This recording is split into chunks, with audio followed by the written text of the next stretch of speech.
नवरात्रि में पूजा करने के लिए आपको 10 दिन मिलने वाले हैं, यानी नवरात्रि का पर्व इस बार पूरे 10 दिन चलेगा। तो आइए जानते हैं इस बार शारदीय नवरात्रि में अष्टमी और नवमी तिथि कब रहेगी, किस दिन दुर्गा सप्तशती के कौन से अध्याय का पाठ आपको करना है, क्योंकि इस बार एक तिथि की वृद्धि हो रही है।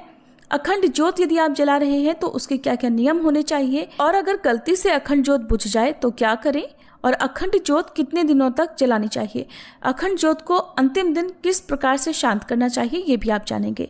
इस बार शारदीय नवरात्रि 22 सितंबर दिन सोमवार से शुरू हो रही है, जिसका समापन होगा 2 अक्टूबर दिन गुरुवार को। तो इस तरह से माँ भगवती के 9 स्वरूपों की पूजा इस बार पूरे 10 दिन की जाएगी, और 11वें दिन यानी गुरुवार को विजयादशमी पर्व के दिन कलश विसर्जन और दुर्गा विसर्जन किया जाएगा। इस बार अष्टमी तिथि 30 सितंबर मंगलवार को रहेगी, नवमी तिथि 1 अक्टूबर बुधवार को रहेगी, और दशमी तिथि रहेगी 2 अक्टूबर दिन गुरुवार को।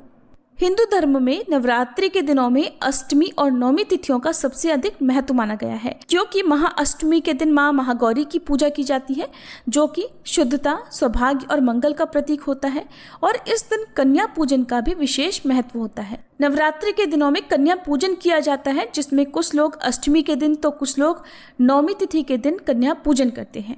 नवमी तिथि के दिन माँ सिद्धिदात्री की पूजा आराधना होती है, और ये दिन सभी सिद्धियों और मंगल कामनाओं की पूर्ति का दिन होता है। नवमी तिथि पर कन्या पूजन करने से भक्तों को पूजा का संपूर्ण फल और माँ भगवती की असीम कृपा प्राप्त होती है।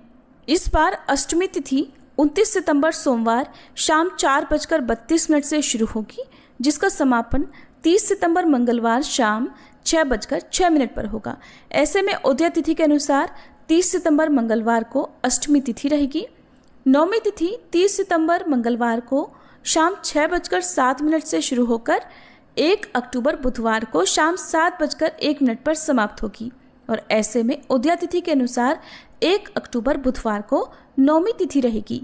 दशमी तिथि 1 अक्टूबर बुधवार को शाम 7:02 से शुरू होकर 2 अक्टूबर गुरुवार को शाम 7:10 पर समाप्त होगी।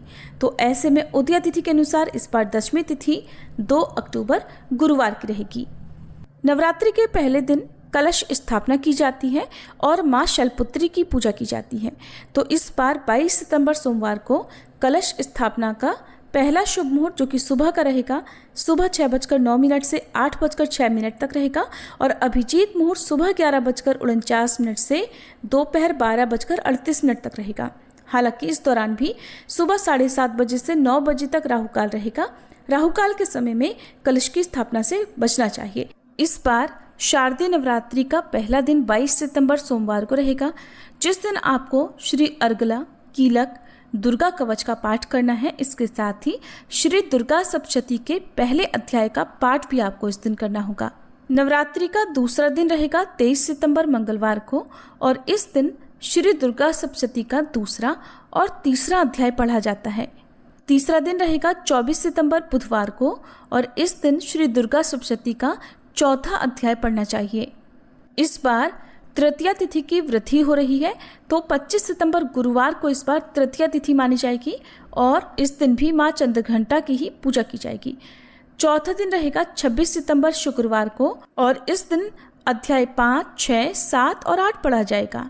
नवरात्रि का 5वां दिन 27 सितंबर शनिवार को रहेगा, और इस दिन श्री दुर्गा सप्तशती का 9वां और 10वां अध्याय पढ़ा जाता है। छठा दिन रहेगा 28 सितंबर रविवार को, और इस दिन अध्याय 11 पढ़ा जाएगा। 7वां दिन रहेगा 29 सितंबर सोमवार को, और इस दिन श्री दुर्गा सप्तशती का 12वां और 13वां अध्याय पढ़ना चाहिए। 8वां यानी अष्टमी तिथि रहेगी 30 सितंबर मंगलवार को, और इस दिन मूर्ति रहस्य देवी सुक्तम का पाठ करने के बाद हवन करके क्षमा याचना करनी चाहिए। बहुत से भक्त नवरात्रि के पूरे 9 दिन में संपूर्ण दुर्गा सप्तशती का पाठ प्रत्येक दिन करते हैं। ऐसा करना यदि आपके लिए संभव हो तो आप भी कर सकते हैं, नहीं तो इसी आधार पर इस बार पाठ कर सकते हैं। अब जानते हैं अखंड ज्योत के बारे में। तो अखंड ज्योत नवरात्रि के पूरे 9 दिन तक जलाई जाती है।